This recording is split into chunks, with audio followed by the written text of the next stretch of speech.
안녕하세요. 미국약사 꼬꼬맘입니다. 오늘의 주제는 체온계입니다. 체온계를 이용해서 정확히 체온을 바르게 재는 방법에 대해서 이야기해 볼게요. 이 영상에서는 체온계의 종류, 국민육아템 브라운 체온계 사용법, 신생아 체온 재는 법, 신체 부위별 온도 차이, 그리고 열이 나는 체온은 도대체 몇 도인지 알아볼게요. 여러분들은 집에서 애가 열이 날 때 어떤 체온계를 쓰시나요? 제가 가지고 있는 체온계는 이렇게 두 가지예요. 이거는 많은 분들이 쓰시는 그 되게 유명한 육아템 브라운 체온계고요. 이걸로 이제 고막의 온도를 재는 체온계고요. 이거는 제가 둘째 낳을 때 병원에서 받은 건데 약국에서도 보통 한 3, 4불 정도에 살 수 있는 겨드랑이 쪽의 온도를 재거나 할 때 쓰는 디지털 체온계죠. 요즘은 비접촉 온도계도 많이 쓰시는데 이 두 가지를 가지고 이제 리뷰를 해보려고 합니다. 일단 미국이랑 한국이랑 온도의 단위가 다르죠. 우리는 섭씨, C를 쓰는데 미국에서는 화씨를 쓰잖아요. 미국의 모든 병원에서 화씨로 온도를 얘기하기 때문에 우리 미국 사는 엄마들은 이 화씨에 익숙해질 필요가 있어요. 만약에 집에 브라운 체온계를 가지고 있으시다면 이 브라운 체온계가 섭씨랑 화씨랑 둘 다 표시해 주는 거 알고 있으세요? 여기 전원 버튼이 있는데 이 버튼을 이제 꾹 눌러요. 손가락을 떼시지 말고 계속 꾹 누르면은 삐 소리가 나면서 체온계가 켜집니다. 화면이 이제 시작하는 것 같다가 화면에 F랑 C가 번갈아 가면서 깜빡깜빡하면서 표시가 돼요. 화씨로 세팅을 하시고 싶으면 화면이 F일 때 손가락을 딱 떼시고 C로 이제 섭씨로 세팅을 하시고 싶으면 화면이 C일 때 손가락을 딱 떼시면은 이제 섭씨 또는 화씨로 조절이 돼요. 그리고 브라운 체온계에서 알아야 할 또 중요한 한 가지, 이 필터. 앞에 필터가 있어요. 사실 체온을 재는 센서는 이 앞에 있는데 이 센서가 더러워지게 되면은 온도 측정이 정확히 되지가 않아요. 그래서 이렇게 일회용 필터가 달려있죠.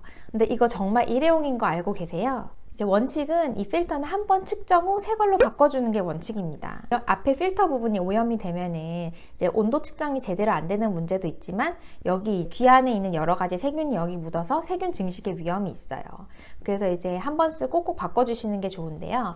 사실 가정에서 열을 측정하는데 이걸 매번 바꿔주는 게 조금 부담이 된다, 까먹을 수도 있고 또 필터 값이 조금 만만치 않다라고 생각하시는 분들이 있어요. 그런 경우에는 알코올 솜으로 이 앞에를 소독을 해주시거나 적어도 아이가 여러 명 있으신 분들은 각각 아이마다 따로따로 필터를 사용해 주시는 게 위생적으로 중요합니다. 그냥 괜찮겠지 하고 내가 체온 재고 아빠 체온 재고 또 아이 이제 체온 재고 그러시면 안 됩니다. 또 아이가 아프고 난 후에는 이제 새로운 필터로 교체를 해주는 게 좋겠죠. 여담인데 미국 살다가 한국으로 귀국한 제 친구가 있어요. 아이가 둘이 있는 엄마인데요. 애가 폐렴으로 병원에 입원을 했대요. 그런데 병원에서 입원 환자에 대해서도 이 브라운 체온계의 필터를 매번 교체를 해주지 않았다고 하더라고요. 굉장히 짜증났다고 들었어요. 사실 일반 소아과 이런 데서도 정말 병균이 득실득실 할 텐데 좀 더 이제 중증 환자, 더 아픈 아이들이 입원해 있는 병원에서 어떻게 매번 아이들의 온도를 측정할 때 이 앞에 필터를 갈아주지 않는지 저는 사실 정말 경악했거든요. 만약에 한국에 잠깐 방문하시거나 또 한국에서 이 비디오를 보시고 있으신 분들 꼭 병원에 가셨을 때 우리 아이의 건강을 위해서 이 앞에 필터를 꼭 갈아달라고 요구를 하시는 게 굉장히 중요해요. 깨끗한 의료 도구로 이제 치료를 받는 것, 그거는 정말 환자의 권리예요. 제가 미국에서 살면서 아이들 데리고 병원 갔을 때 정말 단 한 번도 그런 적이 없었거든요. 미국이 조금 더 위생적인 면에서는 뭐 위생의 개념이 조금 다르겠지만 적어도 병원에서는 위생적인 개념은 조금 더 잘 정립이 되어 있지 않나 그렇게 생각을 합니다. 어린아이들 귀 체온은 어떻게 재야 가장 정확히 잴 수 있을까요? 사실 아이들의 고막 구조는 어른이랑 조금 달라요. 아이들은 머리가 조그맣고 이제 귀 부분이 계속 발달을 해 나가는 과정에 있기 때문에 고막의 구조가 다른데 고막부터 이제 귀 바깥에까지 연결되는 이 부분이 굉장히 이렇게 평평해요. 그렇기 때문에 아이들 귀는 중이염이 걸리기도 쉽고 체온을 잴 때도 어른과 좀 다른 방법으로 체온을 재는 것이 정확한 체온을 재는 데 도움이 돼요. 이 앞에 센서가 있는데 이 센서가 측정을 하는 것은 고막 쪽의 온도예요. 이 센서가 고막 쪽으로 향해 있어야 정확한 온도 측정이 가능한데요. 아이들의 귀를 이렇게 조금 밑으로 잡아당겨 주는 것이 좋아요. 반대로 어른들 같은 경우는 이 귀를 위쪽으로 잡아당겨야 돼요. 어른들의 귀 안에 튜브가 꺾여 있기 때문에 위쪽으로 잡아당겨주면은 이 튜브가 좀 더 평평하게 펴지면서 체온을 잴 때 정확히 잴 수 있는 거죠.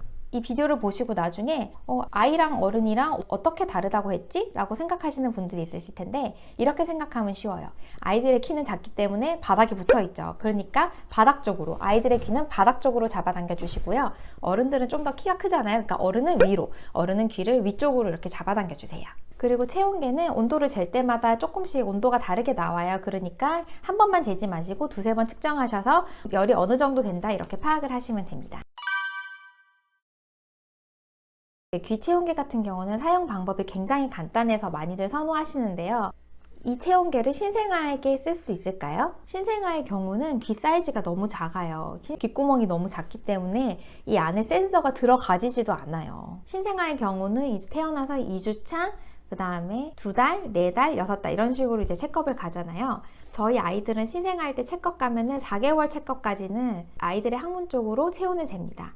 6개월이 넘어가고 애들이 머리가 커지고 이제 귀가 커지면 이런 브라운 체온계로 아이들의 체온을 잴 수 있는 거죠. 근데 사실 체크업 같은 경우는 아이가 아파서 병원에 가는 건 아니기 때문에 열이 나지 않는 이상은 체온이 정상 범주에 있다라는 걸 확인을 하면 되기 때문에 크게 문제가 되지 않아요. 근데 이제 아플 때, 신생아가 아플 때 병원에 갔을 때 열을 재는 게 굉장히 중요해요. 저희 둘째는 2개월 때 이미 열이 101도 정도까지 나서 소아과에 방문을 한 적이 있어요. 사실 먼저 소아과보다 얼전케어에 먼저 갔어요. 근데 얼전케어에서 간호사가 이 귀 체온계로 2개월짜리 애한테 체온을 재더라고요. 근데 집에서 정말 열이 펄펄 끓는 애를 데리고 병원에 갔는데 이 귀 체온계로 열을 재니까 99도였어요. 우리 애 그냥 만져봐도 굉장히 뜨거운데 99도라니 말도 안 되잖아요. 그래서 제가 얘기했죠. 아이들은 귀 사이즈가 너무 작기 때문에 보통 항문 쪽으로 체온을 잰다. 항문으로 체온을 재달라. 그러니까 맞다고 그렇게 얘기를 하더라고요. 그러니까 간호사도 이렇게 2개월짜리 애가 얼전케어에 오는 경우가 많지 않기 때문에 조금 헷갈렸나 봐요. 그래서 간호사가 바로 디지털 체온계를 가지고 와서 그 병원에서 쓴 디지털 체온계는 이렇게 앞에 측정하는 부분이 길쭉하게 생겼는데 그 앞에 이제 끼우는 일회용 필터가 있어요. 이제 필터를 끼우고 항문 쪽으로 온도 측정을 하니까 열이 101도라고 딱 나오더라고요. 그런데 우리가 집에 신생아가 있다고 해서 집에서 항문 쪽으로 체온을 재지는 않죠. 집에서 신생아가 열이 난다. 그러면 체온을 어떻게 재는 것이 좋을까요? 바로 우리 어렸을 때 재던 방법 있잖아요. 겨드랑이를 이용해서 체온을 재면 돼요. 그런데 또 한 가지 문제가 있죠. 겨드랑이 체온은 우리가 보통 알고 있는 그 체온이랑 범위가 조금 달라요. 그 귀보다 겨드랑이 쪽이 체온이 조금 낮아요.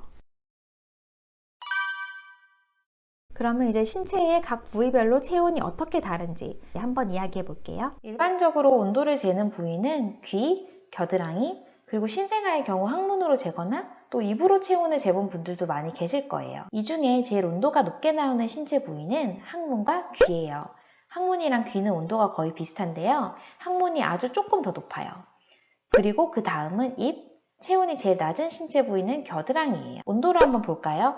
정상 체온일 때 항문이나 귀 온도가 99도라면 입은 98도, 겨드랑이는 97도예요. 제 친구 중에 디지털 체온계로 겨드랑이 온도를 쟀더니 96도가 나온다고 체온계가 고장났다고 연락이 온 친구가 있었어요. 근데 그거 고장난 거 아닙니다. 원래 겨드랑이로 체온을 재면 건강할 때 96.5도, 97도 이렇게 나와요. 열이 날 때 체온을 한번 볼까요? 열이 날 때 항문과 귀의 온도가 101도였다면 입에서의 온도는 100도, 겨드랑이의 온도는 99도로 나와요. 겨드랑이 온도가 99도이기 때문에 열이 없네 이렇게 생각하실 수 있지만 실제로는 100도 넘게 열이 나고 있는 상태인 거예요. 체온을 잴 때 항문 온도가 제일 정확하기 때문에 골드 스탠다드라고 이야기를 하는데요. 왜냐하면 항문이 우리 몸의 코어 중심에 제일 가깝기 때문에 온도가 제일 정확해요. 그런데 항상 항문 온도를 잴 수는 없으니까 보통 병원에서 6개월 이하 신생아일 경우에만 항문 온도를 잽니다. 귀 온도는 너무 편하죠. 이 브라운 체온계로 몇 초 만에 잴 수 있잖아요. 일반적으로 귀 체온을 제일 많이 재고요. 아까 말했듯이 어린이 체온을 잴 때는 귓바퀴를 잡고 밑에 쪽으로 내려주시고요. 겨드랑이 온도는 사실 정확도는 좀 떨어지지만 항문이나 귀, 입 안의 온도를 잴 수 없을 때 차선책으로 유용합니다. 먼저 정상 체온 범위에 대해서 얘기해 볼게요. 정상 체온은 98.2도부터 100.4도까지예요. 정상 체온의 범위가 그렇게 넓나요? 100.4도까지인가요? 라고 하시는 분들이 있을 텐데 사실 아이가 열이 날 때 100.4도 정도만 돼도 상당히 뜨겁다고 느끼죠. 다음 미열의 범위는 100.4도부터 104도까지예요.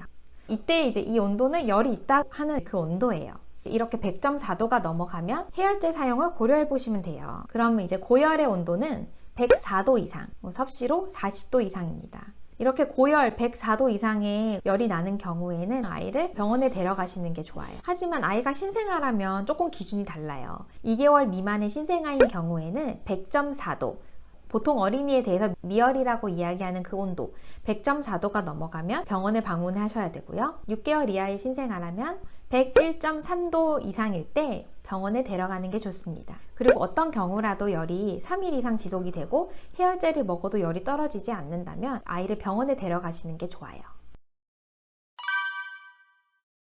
그럼 언제 해열제를 아이한테 줘야 될까요? 미열 100.4도일 때부터 해열제를 고려를 해보시면 되고요. 온도가 100.4도여도 아이의 컨디션이 괜찮다, 해열제 없이 아이가 버텨볼만 하겠다라고 생각이 드시면 조금 더 기다려 보실 수 있어요. 근데 100.4도라도 아이가 축 처지고 힘이 없고 이제 열이 자꾸 오르는 것 같다라고 느끼시면 해열제를 주는 것이 아이의 컨디션을 유지하는데 도움이 됩니다. 제 영상 중에 해열제에 관한 영상이 있어요. 그걸 보시면 도움이 더 되실 것 같아요. 그러면 오늘 체온과 체온계에 대해서 이야기한 것들 간략히 정리해 볼게요. 브라운 체온계로 귀 온도를 잴 때는 아이들의 귓바퀴를 밑쪽으로 잡아당긴 후에 체온을 재면 더 정확히 잴 수 있고요. 두 번째는 귀 체온계로 온도를 잴 때는 100.4도부터 열이 있는 것으로 간주합니다. 세 번째, 아이가 열로 3일 이상 힘들어 한다면 병원에 데려가셔서 혹시 인펙션이나 다른 문제는 없는지 의사와 상담하시는 게 좋아요. 그럼 여기까지 체온계에 대해서 알아봤고요. 저는 더욱더 유익한 정보로 돌아올게요. 다음 영상에서는 플루에 대해서 이야기해 볼게요. 플루, 독감은 도대체 무엇인지, 감기와는 어떤 차이가 있는지, 플루약은 어떻게 먹는지 알려드릴게요. 참고로 애들 플루약은 물약으로 나오는데 굉장히 맛이 없어서 아이들이 안 좋아해요. 그래서 약 먹이는 팁도 같이 소개해 드릴 예정입니다. 지금까지 미국약사 꼬꼬맘이었습니다. 감사합니다.